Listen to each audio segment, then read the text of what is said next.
Growing up, my family was everything to me. We were a tight-knit group, and I cherished the time we spent together. My sister and I were especially close. We did everything together, from playing dress-up to going on family vacations. But as we got older, things started to change. My sister became more competitive and jealous, especially when it came to relationships. She always wanted to be the one who had the boyfriend or the one who was getting married first. I didn't mind at first. I was happy to let her have the spotlight. But then things started to get personal. She would make comments about my appearance, saying that I was too ugly to ever find love. I tried to brush it off, but it hurt. It wasn't until I met my future husband that I truly began to feel confident in myself. We met through a mutual friend at a party, and from the moment we started talking, I knew that he was someone special. He was kind, funny, and so easy to talk to. We went on a few dates, and before I knew it, I was head over heels in love. He was everything I had ever wanted in a partner, and I couldn't believe that someone like him could be interested in someone like me.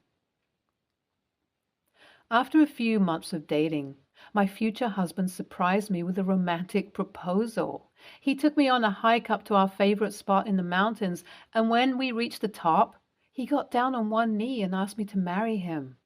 I was overwhelmed with emotion, and tears streamed down my face as I said yes.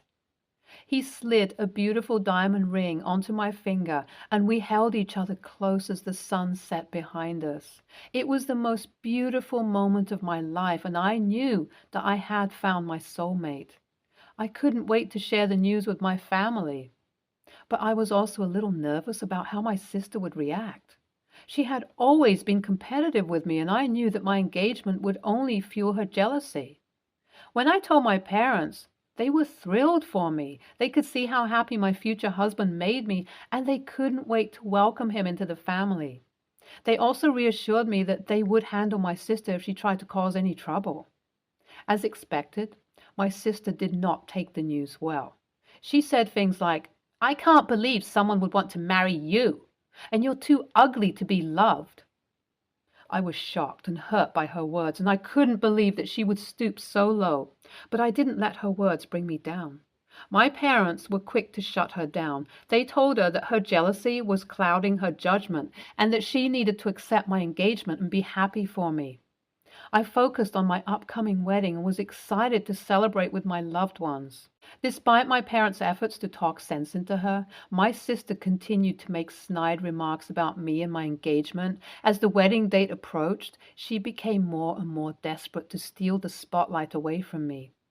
A few weeks before the wedding, my sister started spreading rumors that I had stolen her boyfriend. She would tell anyone who would listen that she had been dating him for months and that I had swooped in and stolen him away from her. I was devastated when I heard these rumors. I had never even met her boyfriend, let alone stolen him from her. But my sister was determined to ruin my wedding by any means necessary. I tried to confront her about the rumors, but she would just laugh them off and say that I was too naive to understand how the world worked. It was clear to me that she was trying to sow seeds of doubt in the minds of my family and friends. I knew that I needed to prove my innocence to my family and friends, so I decided to confront the situation head on. I told my parents about the rumors, and they were shocked and disappointed. They knew that my sister was jealous, but they didn't realize that she would go to such lengths to ruin my wedding. Together, we came up with a plan to clear my name. We invited my sister's boyfriend to the house and asked him to tell us the truth about his relationship with my sister. At first, he seemed hesitant to talk, but we assured him that we just wanted to get to the bottom of things. To our relief, he confirmed that he had never dated my sister and that he had no idea where she was getting these rumors from. He said that he had heard about my engagement and was happy for me, and that was the extent of his involvement. I was relieved and grateful to hear the truth from him. My parents were apologetic for putting him in such an awkward position. He also apologized for inadvertently perpetuating the rumors by not correcting my sister's lies earlier. He had never been romantically interested in her. Feeling grateful for his honesty, I asked if he would mind if I recorded our conversation, just in case my sister continued to spread rumors. He agreed, and I made sure to save the recording as evidence. A few days later, my sister's lies spread among our family and friends. I decided that it was time to take action, and I circulated the recording of the conversation to all of our family and friend groups. The recording quickly spread like wildfire, just like the rumors had, and it didn't take long for everyone to hear the truth. After hearing the recording, my family members who had believed my sister's lies were quick to apologize. They were ashamed of how they had treated me, and I could tell that they felt guilty for ever doubting me. It was a painful reminder that sometimes the people we love can let us down. My sister, on the other hand, was left to defend herself. She tried to explain away her lies, but nobody was buying them. My parents were disappointed in her. My whole family members were disgusted by her behavior. She was quickly shut down whenever she tried to speak, and it was clear that she had lost the support of everyone around her. A few days after the incident, my sister came to my parents asking them for help. She was embarrassed and ashamed. They were stern with her. They reprimanded her for her behavior, telling her that they were disappointed in her and ashamed of what she had done. They reminded her of how much they had loved her and how much they had done for her over the years and how she had repaid their kindness with such hateful behavior. My sister begged for forgiveness and tried to justify her actions, but my parents weren't having it. They told her that they couldn't trust her anymore and that she had lost their respect. They told her to leave, and they didn't want to see her again. It wasn't just my parents who disowned my sister, it was the rest of the family too. My grandparents, aunts, uncles, and cousins all made it clear that they wanted nothing to do with her. It was tough to witness, and I didn't make them do any of it, but I didn't stop them either. I knew that it was necessary for my peace of mind and happiness. My grandparents, who had always been very fond of my sister, were especially hurt by her actions. They had always doted on her and given her special attention, but now they saw her for who she truly was. They didn't want to have anything to do with her anymore, and they made that clear in no uncertain terms. My aunts and uncles, who had always been close to my sister, were also deeply disappointed in her. They had seen her grow up and had always thought that she was a good person. Now they realized that she was capable of causing so much harm and pain, and they didn't want to associate with her anymore. Even my cousins, who had always been close to my sister, chose to side with me. They saw how hurt I was by her actions and how much pain she had caused our family. They didn't want to be associated with her anymore, and they made that clear to her. Update 1. 3 weeks ago, a call came in from my sister. I couldn't believe my sister had the audacity to call me after everything she had done. She wanted to apologize for her actions and tried to justify her behavior again. However, I didn't want to hear it. I was still hurt by what she had done, and I couldn't forgive her just like that. I didn't respond and hung up on her. She called me again, and I just stared at my phone, watching it ring.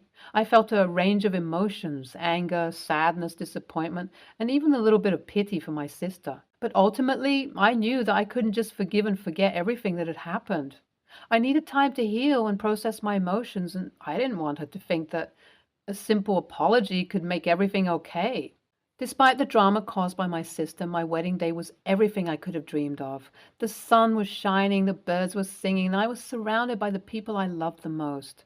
My husband and I exchanged our vows under a beautiful archway, and I felt like I was on top of the world. During the reception, my family and friends showered us with love and congratulations.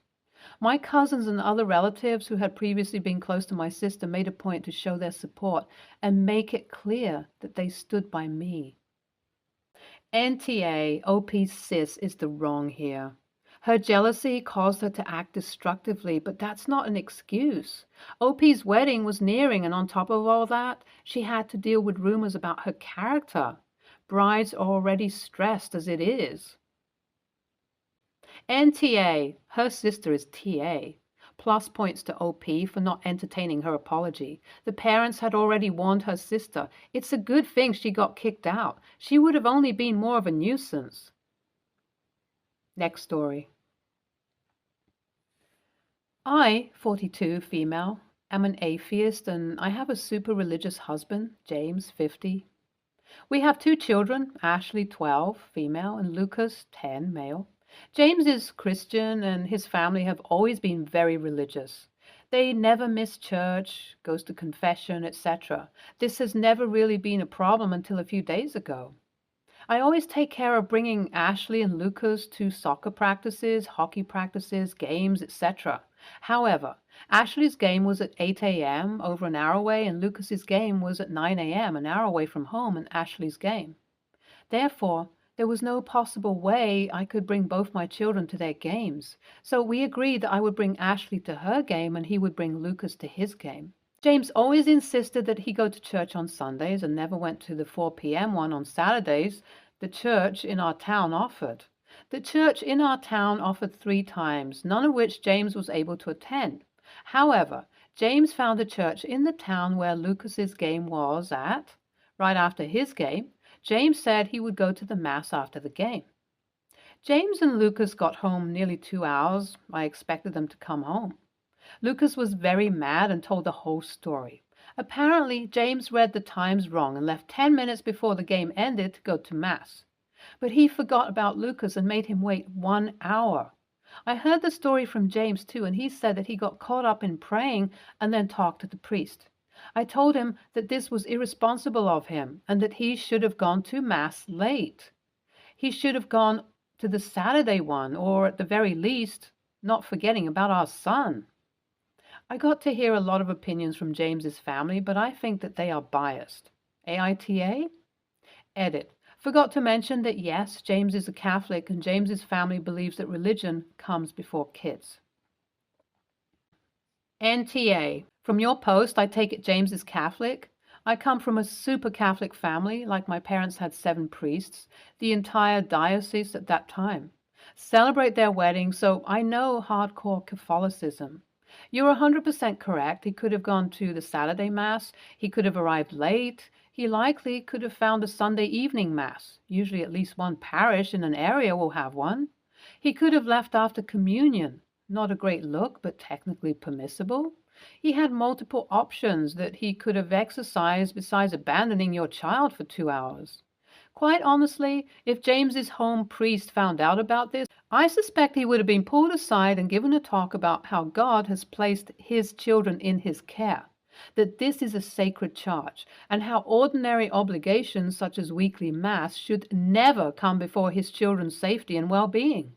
And if you wish to, you could reach out to James's priest and ask for the church to counsel James in this matter, since, as you are not a person of faith yourself, you are struggling to help him find the right balance.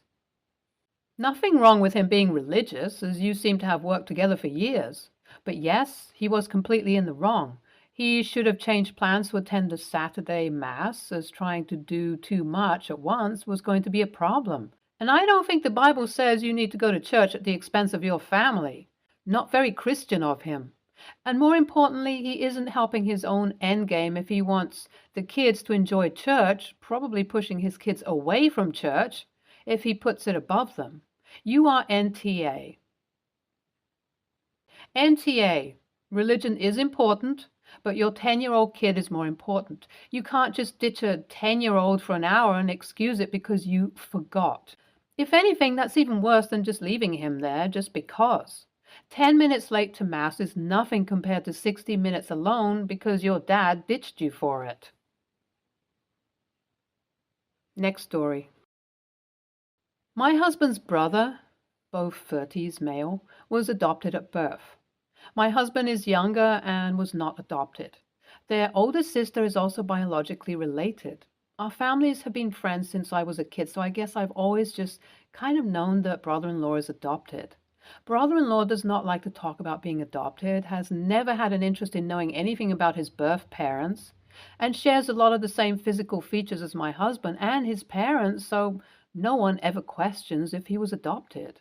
Because brother-in-law doesn't like the topic, no one ever brings it up.